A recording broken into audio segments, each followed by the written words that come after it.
we are going into a new topic rather. It's going to be all about how we as human beings adjust and not able to adjust, which results in something called maladjustment. So this happens in our daily lives. And we are going to learn about what is adjustment, what is maladjustment. And when we understand this basic concept, then we can move on to how we can deal with these things and what our own inbuilt mind does, things to help us adjust, help us reduce anxiety, and that would be a topic called defense mechanism. So for that we need to start with understanding what is adjustment and what is maladjustment, and then we go on to see how we adjust and not adjust and what are the effects of it and how it can impact us positively or negatively. So please do listen and understand, because this is very important.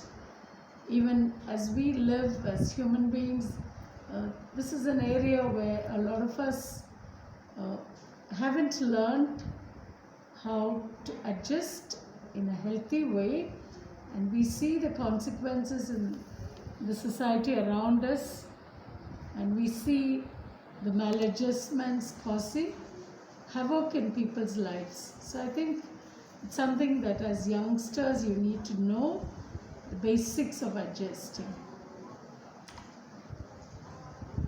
Now, the term adjustment, the concept of adjustment is originated from the biological term adaptation.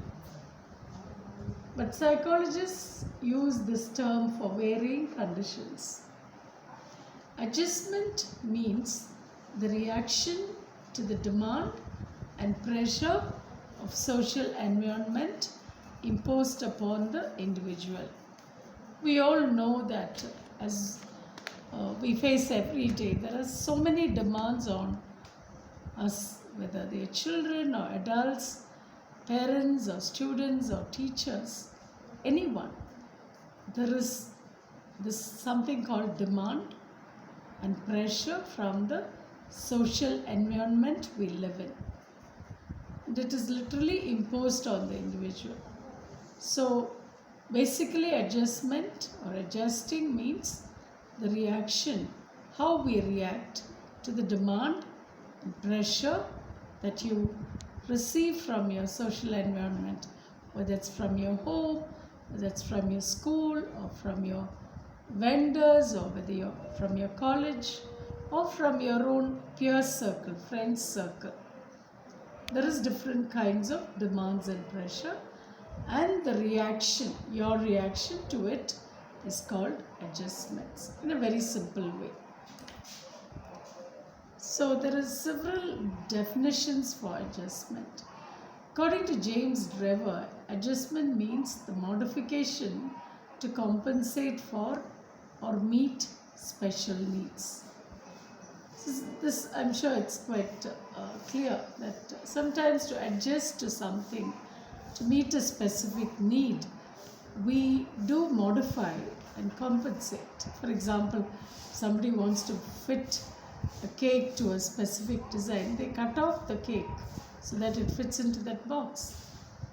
Schaffer defines adjustment as a process by which a living organism maintains a balance between its needs and circumstances that influence the satisfaction of these needs. So it's a balance between needs and circumstances that influence the satisfaction of the needs. For example, a person has a need for a need to drink something, and the circumstances is that he's so dehydrated, he has to have something to drink. So the person goes and he finds there is water which is at a lower cost, and there is also a fruit drink which is little more expensive. So the shopkeeper will say, see, here is a fruit drink which I am selling for 10 rupees, original cost is 50. So buy it. It's tempting, but the water is only 5 rupees, a water packet. So here the person's need is just a drink. But there the circumstance is influencing him, attracting him by saying, spend another 5 rupees and buy this 10 rupees drink, which is actually 50. So can you see how the influence that can create an imbalance in the person? He's little unsure whether to buy water packet for 5 rupees or now there is a conflict.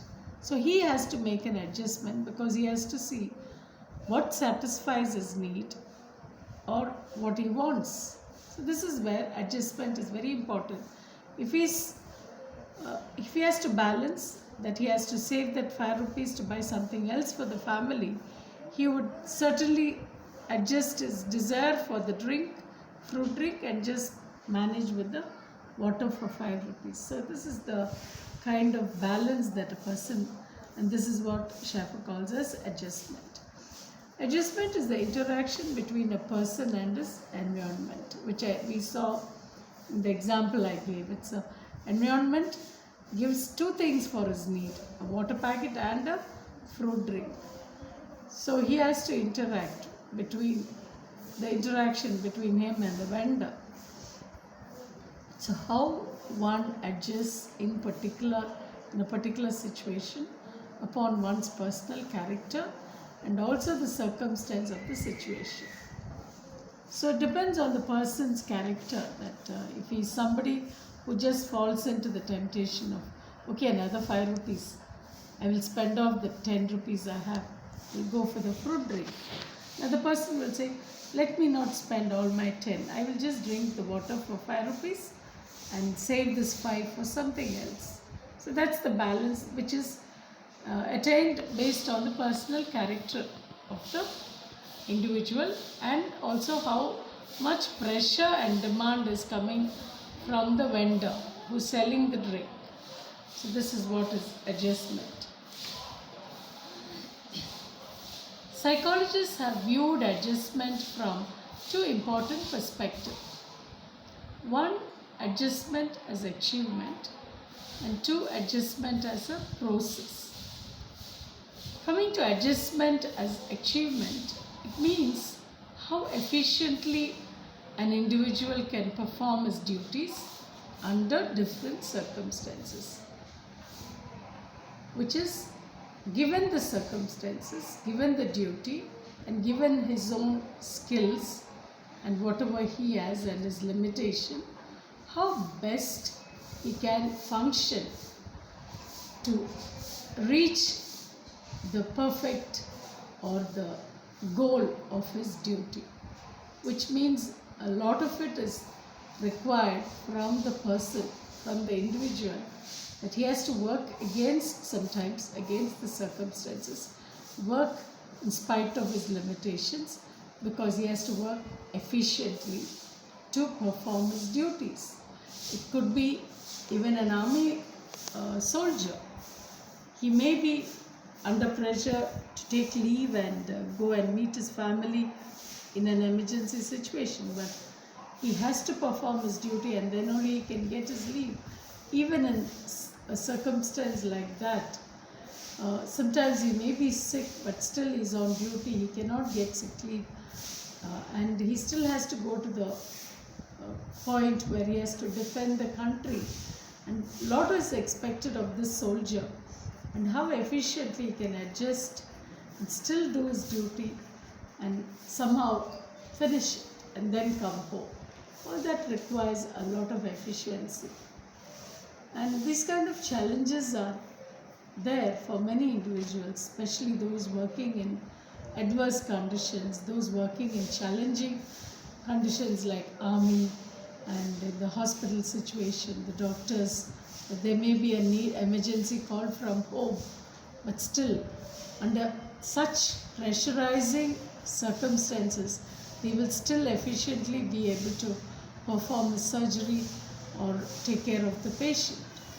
This is adjustment as achievement. There may be a student who's financially who may be not able to manage well, and somebody may be ill in the family, and still with all this limitation he tries hard to and do his exams well so that he can go for the higher education or get a better job.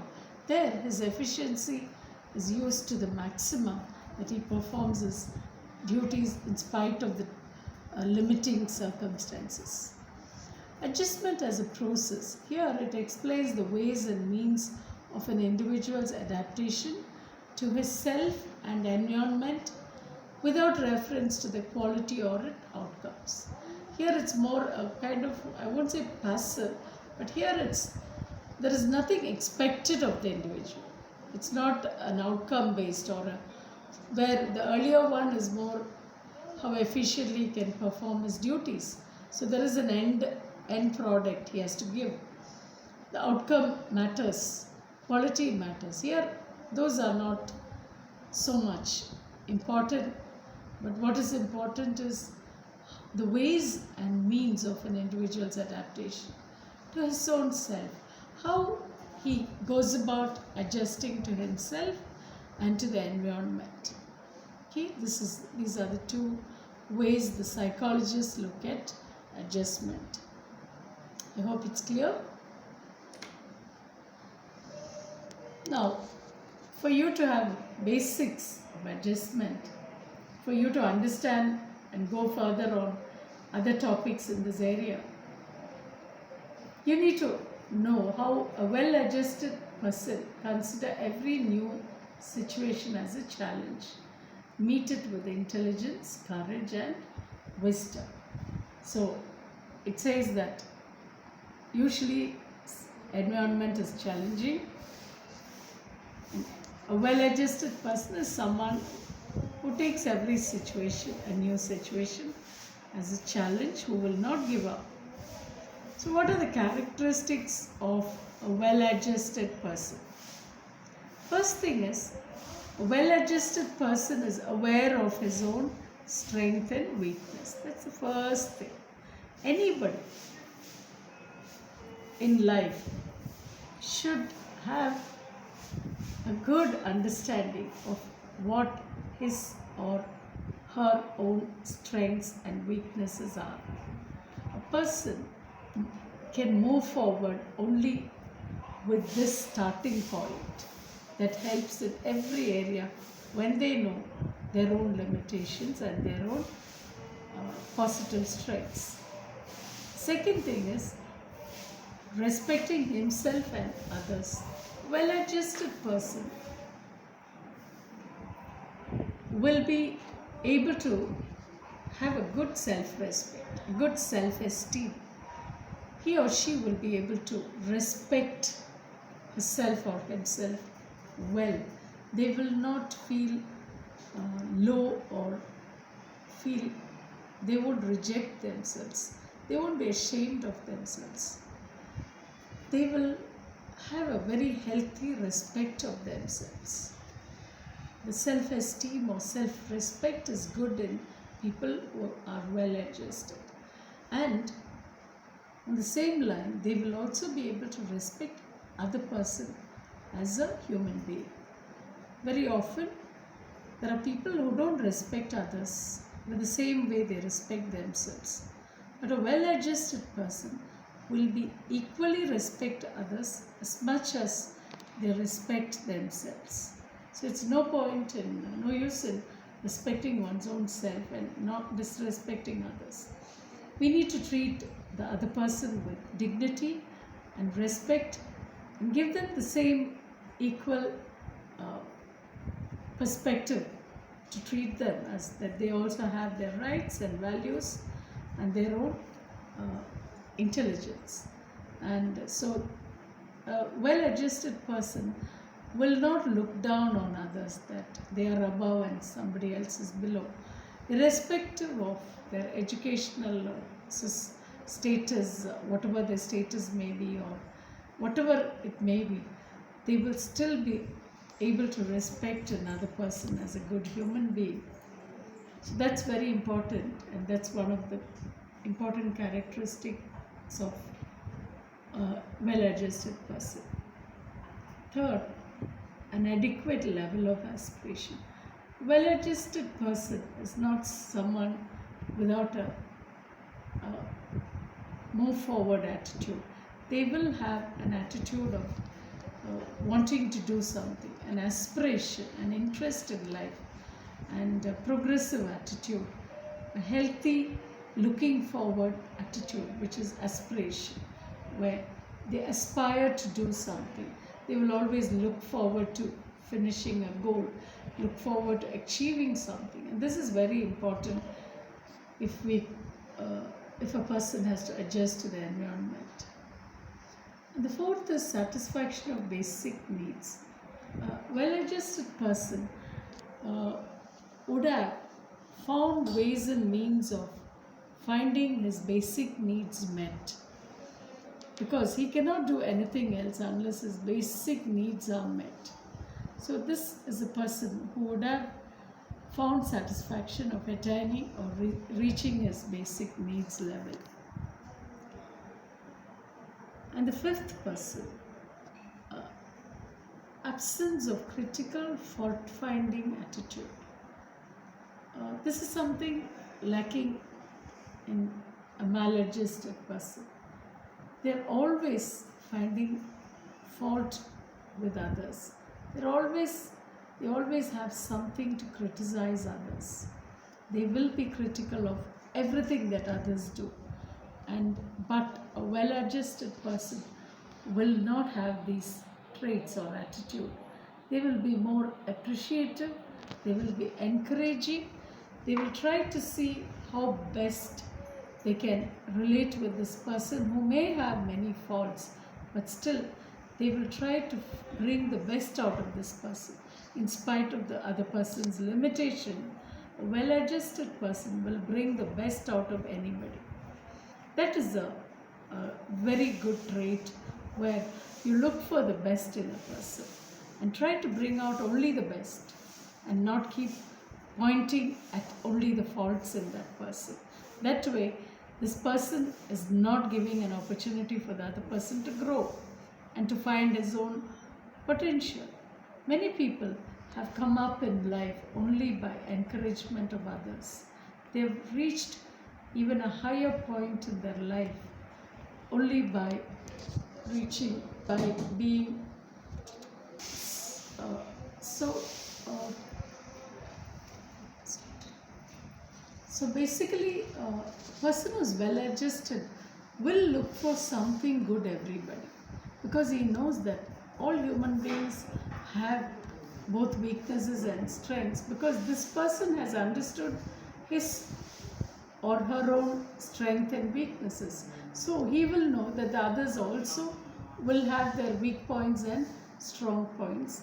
So because of his own understanding or her own understanding, this person will look for good things in others and be less critical of others, because this person's attitude is do something good to the other person, develop the person, help the other person to grow.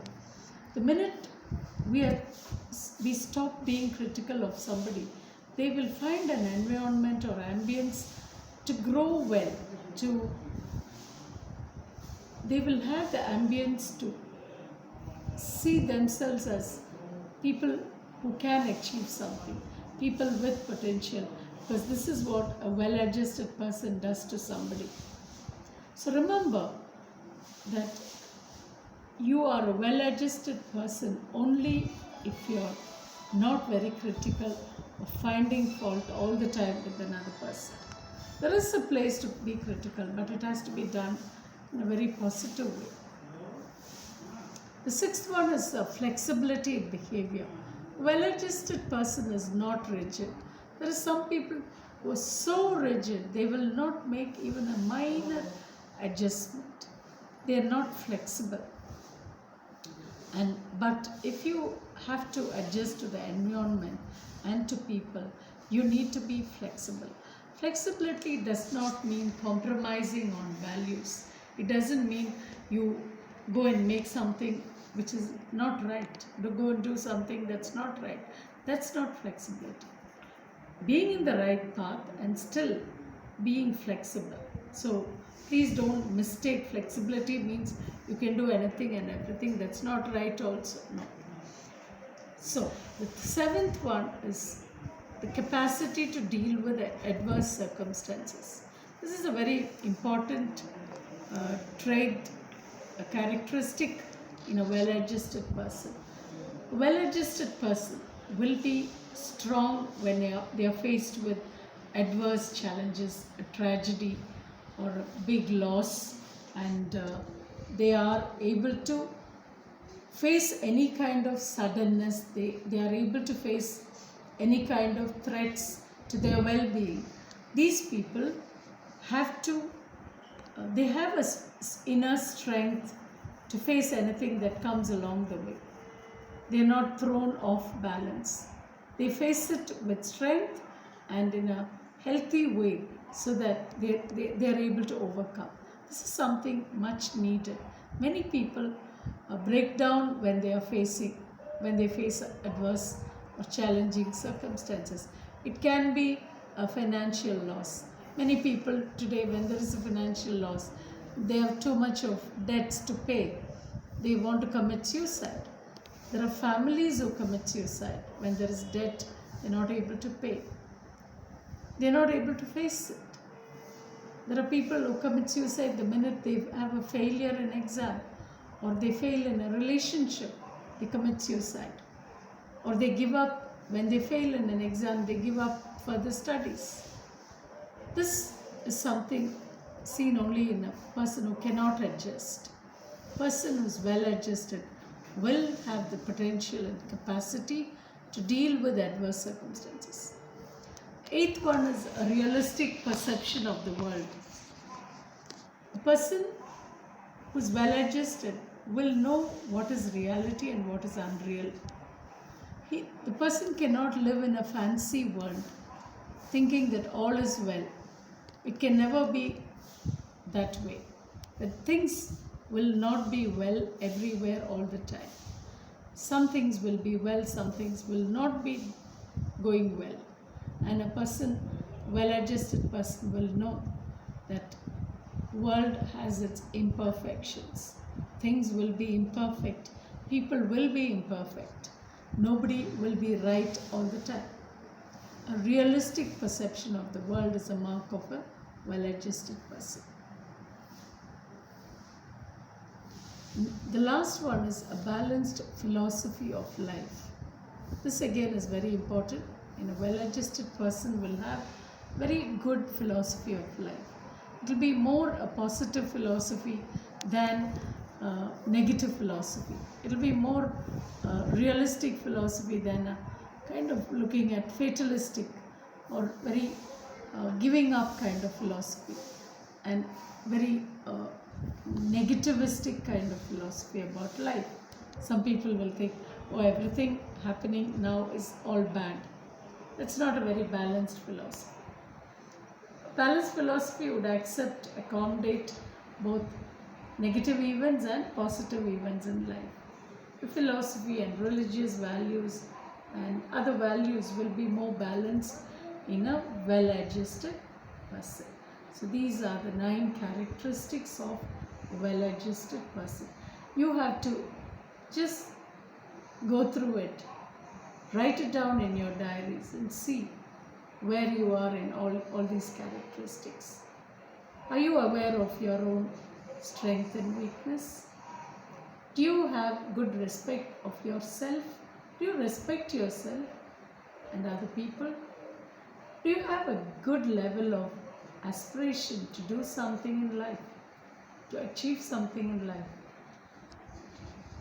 Have you reached a stage where you're satisfied with basic needs to yourself?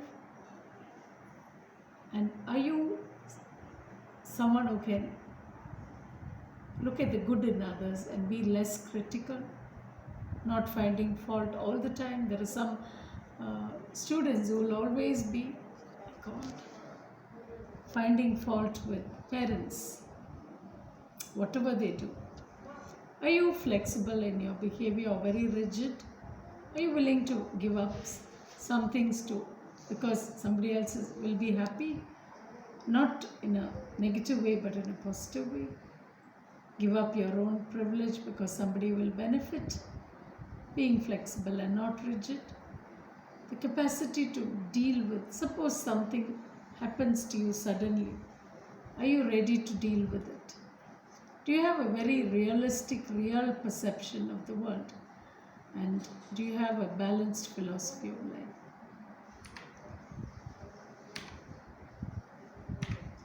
And what is maladjustment? We saw what is adjustment, and maladjustment is a process whereby an individual is unable to satisfy his biological, psychological or social needs successfully and establishes an imbalance between his personal needs and expectations of the society, resulting in the disturbance of psycho-equilibrium. So, here the person is unable to satisfy his biological, psychological and social needs successfully. Somewhere he's not found the right way of meeting his basic needs, right way. Maybe biological need is food and shelter. Maybe the person is not even working hard to get his bread and butter, to get his food, to get his house. He's just staying there in his wherever he is. He's not moving forward. Psychologically, he's very unstable, or he's not at all adjusting. And social needs, a misfit. So he's not successfully able to satisfy all these needs. He's not relating well with people, if I call it social need. And then an imbalance occurs between his own personal need and the society's expectation. He has to balance his needs and the society's expectation. For example, basic biological need is sexual need, and that is his personal need. The expectation of the society is that sexual needs are met in a culturally acceptable way. So a person, just to meet his sexual need, cannot go and rape someone. Rather, he has to be able to fit into the society's expectation of getting married and finding satisfaction for his sexual needs. So this is the imbalance. Same way for psychological or social need. So if he's continuing in an imbalance, then it will result in a disturbance in the psychological balance. This is what is maladjustment, where the person and this person's need and the society's expectations have to match. He cannot go against the expectation of the society. At the same time, without compromising, his personal needs are also met. This, if it's not happening, it's called maladjustment. Now, coming to the characteristics of the maladjusted person.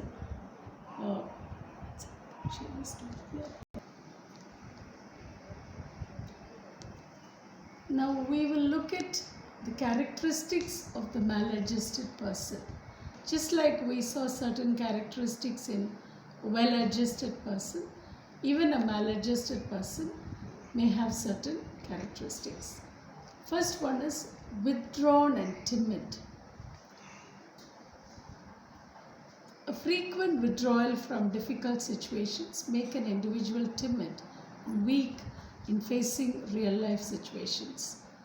These people are usually not outgoing, and when they see a problem, they rather want to get out of it or escape.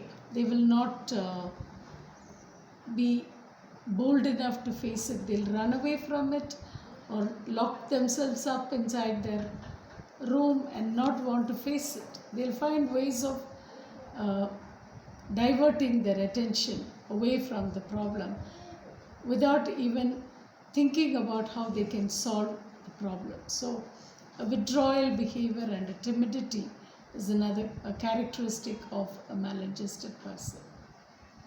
So, every difficult situation they will want to escape.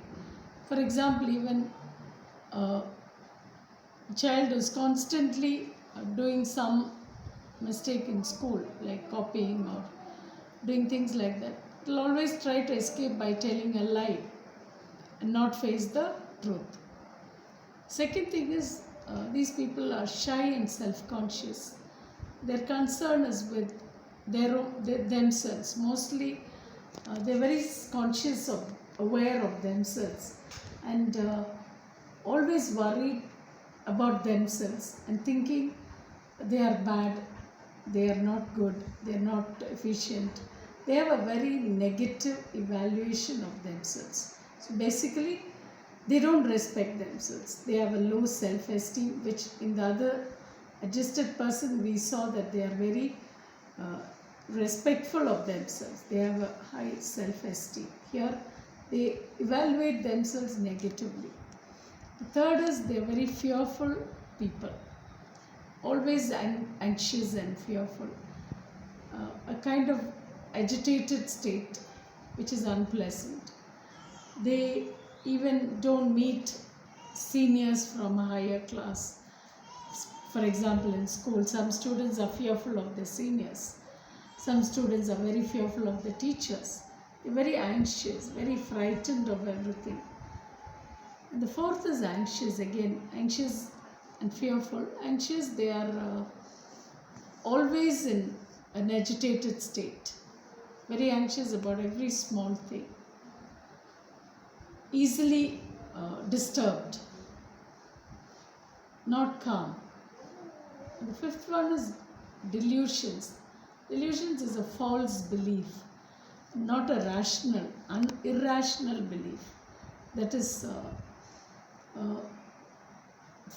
they feel that they have a wrong reason for everything that's happening. They would have made a mistake and they don't take responsibility. In fact, or they will put the blame on God. It is because God did this that it's happening. Instead of facing the challenge and taking responsibility for something that's gone wrong. So delusion is basically a false belief, blaming others and for their own problem. And the sixth one is extremely aggressive. They are people who want to dominate all the time, and they like to be aggressive towards other people, especially in the case of students and children. They like to hurt other children. They are aggressive. A maladjusted child will always be harming others, harming themselves and others. They may be harming a dog or a cat. Even when they are playing with a doll, a child will be, a maladjusted child will be beating her doll instead of showing affection. So all these behavior display, child or the adult is not adjusted. In children it may be beating the doll, an adult will be beating his wife or beating his colleagues. So can you see at every stage, a maladjusted person will show an aggression, will be having delusional or false thinking, or false belief. They'll be extremely agitated and anxious. They will have too many fears about everything, and they are very shy and self-conscious and have a very poor self-esteem, and they will be withdrawn and timid.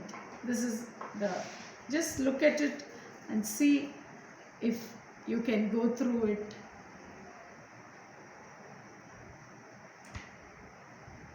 And the seventh one is they're very tensed. They don't feel an inner liberated spirit or feeling. They're all the time in one state of tension, which causes causes muscle tension, and that can lead to both physically and psychologically they'll be tensed. Then high aspiration, person with high hope over future life, when not achieved, become unrealistic in life. So here they have very high hopes of achieving things, but uh, when not achieved such high aspirations, over like aspirations above normal level, when they don't achieve it, reach that state, they become unrealistic in life. Feeling of inferiority, it comes from a sense of imperfection and incompletion. They strive for a perfect state. Even in a adverse condition, they want to look for the perfect situation to develop, which is not possible, and they are unrealistic. So they will feel inferior because they are very perfectionists, and they will also be very emotionally disturbed. As I said, they are not calm, and they are isolated. They try to remain isolated, alone. They're extremely sensitive, oversensitive. Not only children, adults who are maladjusted will be extra oversensitive. And children, you'll see maladjusted children throw temper tantrums. And when some need is not met, they will be throwing tantrums, and they keep crying, making noise, and try to get attention by screaming and rolling on the floor. And if it doesn't get attention, fair treatment, sympathy, he feels he has to throw tantrums, and this is happening in maladjusted people. So this is about maladjustment, characteristics of maladjustment. So with this we finish the topic on adjustment and maladjustment, and how from this basics we will go on to understanding further process of adjusting to human life, and how our mind also helps. So we will look at it in the next class.